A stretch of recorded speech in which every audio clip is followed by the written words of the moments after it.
Hello everyone, welcome সবাইকে latest বাঙালি চ্যানেলে। আমি প্রিয়াঙ্কা, আর আজ আমি আপনাদের লেটেস্ট বাঙালি চ্যানেলে একটা খুব সহজে একটা খুব চটজলদি মুখরোচক রেসিপি করে দেখাবো, যেটা হচ্ছে পটেটো চিজ বল।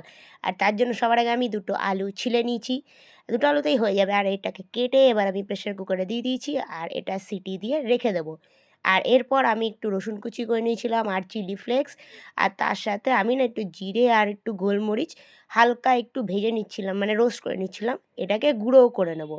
আর তারপর আমি কড়াইতে একটু সাদা তেল দিয়ে এরপর এটাকে গরম করে এর মধ্যে আমি রসুনটাকে, ওই কাটা রসুনটাকে ফ্রাই করে রেখে দেবো। এটাও কাজে লাগবে, এটার গন্ধটা বেশি ভালো হয়। চিজ বলে অনেকেই কাঁচা রসুন দেন, কিন্তু রসুনটা যদি ফ্রাই করে দেওয়া হয় তাহলে ওটার টেস্টটা আরও সুন্দর লাগে।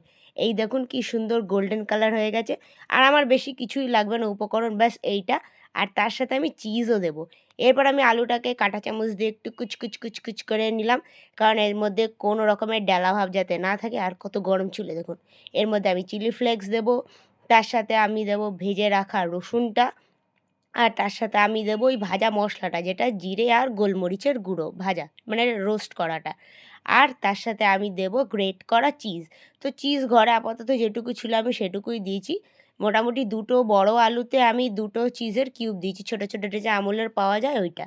আর তার সাথে আমি নুন দিয়েছি আর বিট নুন দিয়েছি। আর হ্যাঁ, এটার সাথে আমি হালকা অল্প একটু বাইন্ডিংয়ের জন্য ময়দা দিয়েছি। আপনারা চাইলে ময়দাও দিতে পারেন, কিংবা চালের গুঁড়ো থাকলে সেটাও দিতে পারেন। ওটাতে কিন্তু আরও বেশি ভালো ক্রিস্পি হবে। এবার আমি এটাকে মেখে নেব।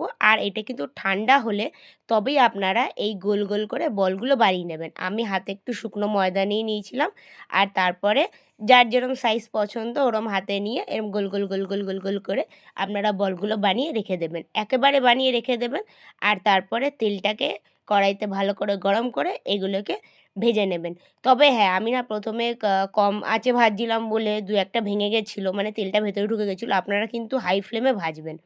ব্যাস, তারপরে রেডি হয়ে যাবে আমাদের পটেটো চিজ বল। ঘরোয়া হবে, চা বা কফির সাথে খেতে কিন্তু দারুণ লাগবে সন্ধ্যেবেলা। ভিডিওটা কেমন লাগলো নিশ্চয়ই জানাবেন।